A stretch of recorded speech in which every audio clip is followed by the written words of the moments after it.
मैं आपको देख सकता हूँ, तेरी बहन का घोड़ा। वो कह रहा है तेरे को, आपको देख सकता हूँ मैं। चलो भाई देखो अब मैं क्या करता हूँ। दिल वालों की दिल्ली, इसलिए अब दिल निकाल के लोगों को बेच दिया जा रहा है। अपेरेंटली दिल्ली में से लोग गायब हो रहे हैं, ठीक है, कोई हंसने की बात थी नहीं वैसे ये, बट मेरे को इतने दिनों से बस मैं यही सुन रही हूँ, इसके साथ ये हो गया, दिल्ली में ये हो गया, दिल्ली में वो हो गया, पोल्यूशन बढ़ गया, ये हो गया, धमाका हो गया। अबे भाई give me a break please. मतलब मैं कहीं ना कहीं इवेंचुअली मैं ऐसी जगह पे खड़ी हो जाती हूँ, ऐसे मोड़ पे आ जाती हूँ जहाँ पे मुझे नेगेटिव न्यूज सुनने को मिलती है या देखने को मिलती है, या मैं किसी के थ्रू सुनती हूँ, या वगैरह वगैरह फीड पे पॉपअप हो जाती है। I am just done. अब मेरा वैलेट क्रैश आउट हो रहा है, अब मैं वो कैसे हैंडल करूंगी, उससे कैसे कोप अप करूंगी, खुद तुम्हें बता के कि मेरे साथ क्या हुआ है दिल्ली में। तो अभी आज जो मैं तुम्हें स्टोरी बताने वाली हूँ वो है related to Delhi metro. So first of all मैं तुम्हें बता देती हूँ, दिल्ली मेट्रो मेरा दूसरा घर है। मैं आधा टाइम ट्रैवल ही कर रही होती हूँ, ठीक है। तो ट्रैवल करना सबसे ज्यादा कन्वीनियंट होता है दिल्ली मेट्रो से। तो अब क्या होता था, मैं अपने कॉलेज जा रही थी, एक दिन की बात है ये, ठीक है। तो हमें तब नया नया आईडी कार्ड मिला हुआ था कॉलेज का। तो मुझे शॉक हो गया कि यार आईडी कार्ड पहन के जरा जाती हूँ, पता नहीं क्यों मिला कॉलेज से, तो पहन लिया गले में डाल के, मैं बस अपना कर रही हूँ। तो अब मेरा ये कि रास्ता बहुत दूर है, तो मैं बैठती हूँ, तो एकदम लास्ट स्टेशन आता है मेरा 1 घंटे बाद। तो मैं ऐसे बैठ के कभी बार सो जाती हूँ, कभी बार रील स्क्रॉल करती हूँ, ऐसा ऐसा होता रहता था, या मैं बुक पढ़ रही होती हूँ, कभी कुछ ऐसा। तो एक दिन आईडी कार्ड मेरा ऐसे था और मैं सो गई, ठीक है। और मैं सो गई, उसके बाद फिर मैं कॉलेज वगैरह पहुंचती हूँ, मैं अपने फ्रेंड्स के साथ बैठी हूँ, हम लोग हंसी मजाक कर रहे हैं, कुछ डिस्कशन कर रहे हैं। अचानक से मेरे फोन पे एक मैसेज आता है, hey, and I was like hi, who the hell you are. मतलब मैंने प्यार से पूछा, तमीज से, रिस्पेक्टफुली, प्यार से नहीं, तमीज से पूछा। वहां से रिप्लाई आया, आपने ही तो नंबर दिया था। मैंने कहा मैंने नंबर दिया था? हेलो एक्सक्यूज मी, मैंने किसको नंबर दिया है? कहता आपने ही तो दिया था, आप अपना आईडी कार्ड ऐसे मेरी तरफ कर रही थी फ्लैश। अबे बहन के पकौड़े, मैं सो रही थी, मैं आईडी कार्ड क्यों फ्लैश करूंगी? कहता बाय द वे नंबर मिल गया तो hi my name is this this this और आई लिव देयर देयर लाला लाला फलाना ढिमकाना। मैंने कहा कि बहन का सोड़ा, ये क्या है, ये क्या बदतमीजी है। लेजिट कह रहा है आपने, जैसे मैंने उसको बोला होगा take my number please, take my number, this is my number bitch, take my number. ऐसे मैं नहीं कर रही थी, आई वाज स्लीपिंग। या तो मैं स्क्रॉल कर रही होंगी या तो मैं सो रही होंगी, दो चीजें हो सकती है पॉसिबली। और कौन सी लड़की अपना आईडी कार्ड लो, मेरा नंबर लो प्लीज प्लीज। अरे मेरे को उस दिन ऐसा हुआ कि भाई ये तो बहुत इररेलेवेंट सी चीज थी जो मैंने कभी फेस करी, कि आपने नंबर दिया है इसलिए मैंने टेक्स्ट किया। बात यहाँ खत्म नहीं होती, वो मैसेज पे मैसेज करे जा रहा है, ठीक है। उस दिन मेरे को याद है हमारे फ्रेशर्स का हमें वो करना था, एंकरिंग वाला सेगमेंट प्रिपेयर करना था। तो उसकी वजह से मैं बहुत ज्यादा बिजी थी। तो मैं जब भी इस कॉलेज अपने दोस्तों के बीच में होती हूँ या मैं कहीं पे होती हूँ क्राउडेड प्लेसेस में जहाँ पे मैं लोगों के साथ ऐसे इंगेज होती हूँ, तो मैं ज्यादातर फोन चेक नहीं करती हूँ। मेरे अंदर ऐसे डूम स्क्रॉलिंग करने की आदत नहीं है लोगों के सामने। तो मैं अपना टाइम उनको ही देती हूँ जो मेरे सामने। तो मैं एंकरिंग के लिए प्रिपेयर कर रहे थे हम, स्क्रिप्ट वगैरह, मैंने इतना ध्यान नहीं दिया। देन उसके बाद क्या हुआ, उसका मैसेज पे मैसेज आ ही जा रहा था, ठीक है। अब मेरे को ऐसा था कि अब मैं उसको ब्लॉक कर सकती थी, पर मैं ज्यादा दिमाग की हूँ, मैं सोचा थक के खुद ही बंद कर देगा। वैसे मैं कर देती हूँ ब्लॉक, मेरी ये गलती थी, मैंने ब्लॉक नहीं किया इनिशियली, उसको ब्लॉक नहीं किया, उसको बढ़ावा इस चीज से मिल गया हो। एंड मैंने ब्लॉक भी इसलिए नहीं किया था, मुझे नहीं पता था ये पागल स्टॉकर है, साइको है, क्योंकि भाई जो उसने एक्सक्यूज दिया था नंबर लेने का वो बहुत ही इररेलेवेंट था कि मैंने उसको नंबर दिया है। एंड अब उसको ये था, वो मेरे से पूछ रहा था कि हाँ भाई ये वो, आप इधर ही कॉलेज आते हो, आपका यहीं पे कॉलेज पढ़ता है, आप इसी टाइम पे आते हो, मैं भी इसी टाइम पे आता हूँ। तो ये जब बातें हो रही थी ना, मेरे को ऐसा हुआ, आई वाज लाइक कि भाई ये कैसी बकवासें कर रहा है, इसी टाइम पे कॉलेज जाते हो, ये होता है वो होता है। तो मेरे को तो रोज यहाँ से ट्रैवल करना है, तो मैं रिस्क नहीं ले सकती थी। मैंने सोचा कि यार इसको तमीज से लड़का के, इसको हटा के एकदम मना कर दूंगी। मैंने अभी तक ब्लॉक नहीं किया, यहाँ पे ध्यान रखना इस बात को। अब क्या हुआ, मैं भूल गई, वापस भूल गई मैं, क्योंकि मैं इतने लोगों में जब होती हूँ ना मैं पगला जाती हूँ। तो मैं अपने दोस्तों के साथ जा रही हूँ और फिर हम मेट्रो में बैठे हुए हैं, तो मेरे साथ मेरी दूसरी दोस्त बैठी हुई है और हम लोग बातें कर रहे हैं। उसका मुझे मैसेज आया कि हम क्या मिल सकते हैं। कब बेच, अभी अभी तेरे को मिलना भी है? कहता अरे आप वापस आ रहे हो क्या कॉलेज से?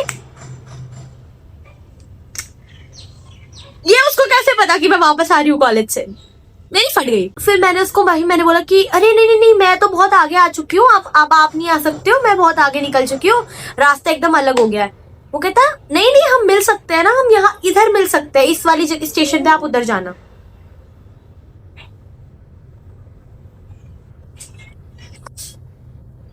भाई मेरे को ऐसे हो गया कि भाई ये बंदा थोड़ा सा खिसकेला तो मुझे लग रहा है। कहता सैयारा देखिए आपने, मैं आपके साथ देखना चाहता हूँ। मैंने कहा क्या वो भाई एक बंदा है, मेरे को इतना क्रीप फील हुआ। मैंने कहा ये क्या बोले जा रहा है। मैं उसको तब तक मैंने उसे गुस्सा नहीं दिलाया क्योंकि मुझे समझ आ गया था ये कुछ तो मुझे नोटिस करता है, इसको ये पता है कि मैं इस टाइम पे आती हूँ, इसको ये पता है मैं इस टाइम पे जा रही हूँ, तो कुछ तो खिचड़ी है ये, ठीक है। तो मैंने उसको प्यार से समझाया, मैंने उसको बोला देखो भाई मुझे कोई सैयारा मूवी नहीं देखनी है, मुझे एकदम खराब मूवी लगती है वगैरह वगैरह, हम मिल भी नहीं सकते क्योंकि मेरे को लेट हो रहा है, ये हो रहा है वो हो रहा है। कहता मैं आपकी मेट्रो में चढ़ गया हूँ,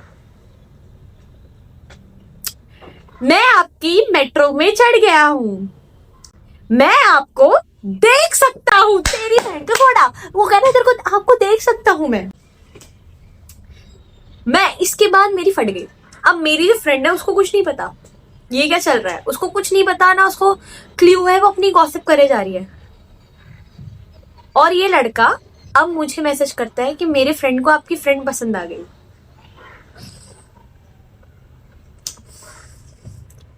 भाई मैं बताऊं मेरे मन में उस टाइम पे क्या चल रहा था मुझे खुद नहीं पता। मैंने डर के उसको पता नहीं क्या क्या मैसेज किए, मुझे ये भी नहीं पता।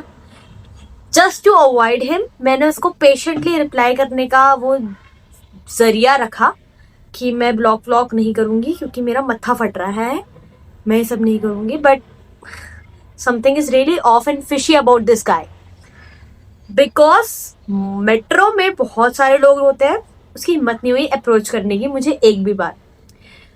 अब आ गया राजीव चौक। राजीव चौक पे उतरना पड़ता है मेरे जैसे लोगों को जिन्हें दूसरी लाइन पकड़नी है तो चेंज करनी है, तो मेरे को उतरना था राजीव चौक पे, ठीक है। और भीड़ का इस्तेमाल करते हुए मैं उसको चकमा लेके भागना चाहती थी। इस पॉइंट पे भी मेरी फ्रेंड को कुछ नहीं पता, वो मेरे को आराम से बाय बाय कह रही है। ओके लोकेशन चेंज कर लिया हमने, ओके। मैं अपने कोच से निकलती हूँ, वो अपने कोच से निकलता है, ठीक है। वो मुझे देख सकता है, मैं उसे देख सकती हूँ, मैं उसे सेंस भी कर सकती हूँ कि भाई वो बंदा घूर रहा है मुझे, ठीक है। थ्रू आउट द भाई जर्नी वो तब भी घूर रहा था और अभी भी घूर रहा है और अभी तो आ रहा है मेरी तरफ, ठीक है। पर मैं प्रिटेंड करती हूँ कि मैंने तो देखा नहीं है। उसके धड़ाधड़ मैसेजेस आ रहे हैं कि why you are ignoring me, why you are running away. मैं बोल रही हूँ भाई क्योंकि मेरी फट रही है। मैंने कोई रिप्लाई नहीं दिया और मैं बस भागती जा रही हूँ, भागती इन द सेंस कि मतलब चलने की स्पीड में भाग रही हूँ, मैं चलने की स्पीड में मैं भाग रही हूँ। और मैं ऐसे स्पीड में वहां से गई, वो पीछे से नाम ले रहा है, हाथ हिला रहा है, वो खुद भी बहुत तेज आ रहा है, पर लोगों को खराब ना लगे, अजीब ना लगे, इसीलिए वो चल ही रहा था। ना वो भाग रहा है ना मैं भाग रही हूँ, हम लोग चल रहे हैं पर स्पीड में। पर मैं कुछ ज्यादा डर में तो इंसान कुत्ते की दुम भागता है, तो मैं वैसे ही भाग रही थी। और भागते भागते मैं एक सिक्योरिटी पर्सनल के पास खड़ी हो गई, ऐसे लेजिट ऐसे। तो उन्होंने मुझे खुद ही पूछ लिया आर यू ओके, क्या हुआ, कुछ हुआ, कुछ नहीं हुआ, ऐसे करके पूछा उन्होंने। फिर मैंने कहा कि सर ऐसे सी बात है, और मैंने उन्हें सब बता दिया कि ये लड़के ने नंबर ऐसे लिया, ऐसे किया, पीछे आ रहा है वगैरह वगैरह फलाना ढमकाना। तो वो मुझे बोल रहे हैं किसने है, कौन है, कहाँ है। मैं पीछे देख रही हूँ, कहीं नहीं है पीछे। और मैंने फिर उसको भागते हुए देखा दोबारा, वहां से उधर उधर को साइड को, जो वो सर्कुलर पूरा वो रहता है ब्रिज जैसा ऊपर से, वो वहां से भागता हुआ जा रहा है। तो मैं समझ गई कि उसको समझ आ गया कि मैं तो कुछ कंप्लेंट करने जा रही हूँ। तो उन्होंने मेरे को बोला डरो मत आओ। फिर हम लोग ऑफिस के वहाँ पे गए, फिर मैंने उन्हें पूरी डिटेल्स दी, नंबर दिया, उन्होंने उसका IP एड्रेस वो किया, उस नंबर को ट्रैक किया। देन उन्होंने बताया ये नंबर यहाँ का है, नोएडा का है, ऐसा है वैसा है, तुम ध्यान रखना, दोबारा ये कॉल करे तो इसको बताना, ये करना वो करना। और हमारे मेरे से कुछ तो एक स्टेटमेंट जैसा कुछ तो लिखवाया था उन्होंने। तो या for the security, I don't know but ये हुआ था और दैट वाज फ्रिकिंग हॉरिफाइंग, क्योंकि उसके बाद मेरी सांसें नहीं रुक रही थी। And that time I was talking to a guy, it was my talking stage kind of thing, ठीक है। तो मैंने उस लड़के को बोला कि भाई यार ये ऐसा सब पंगा हो चुका है, ठीक है, और ये बंदा ऐसे स्टॉक कर रहा है या ये भाग रहा है मेरे पीछे से। He said deal with it. Then उसने कंसोल करने की कोशिश करी, उसने ऐसा नहीं कि नहीं कोशिश करी, पर the way he was replying I was like ठीक है भागूंगी मैं तेरे से भी और इससे भी। That's all for today's story. और क्योंकि ये एक नहीं है, वैसे मेरे पास बहुत मेट्रो से रिलेटेड तो बहुत है, पर हाँ मेट्रो में ये चीज़ अच्छी है कि वहाँ पे इंस्टेंट सिक्योरिटी भी प्रोवाइड कर दी जाती है, तो या इसीलिए आई वाज सेफ देयर। बाकी it's still Delhi is not safe for anyone, so stay safe, stay healthy, that's all I want for you guys also. So yeah, that's all for today's video. See you in the next. Bye bye. खत्म, bye bye, tata, good bye, गया। इतना रुक गए हो, subscribe कर देना, मेरे पापा को मेरा कन्यादान करना है। Thank you.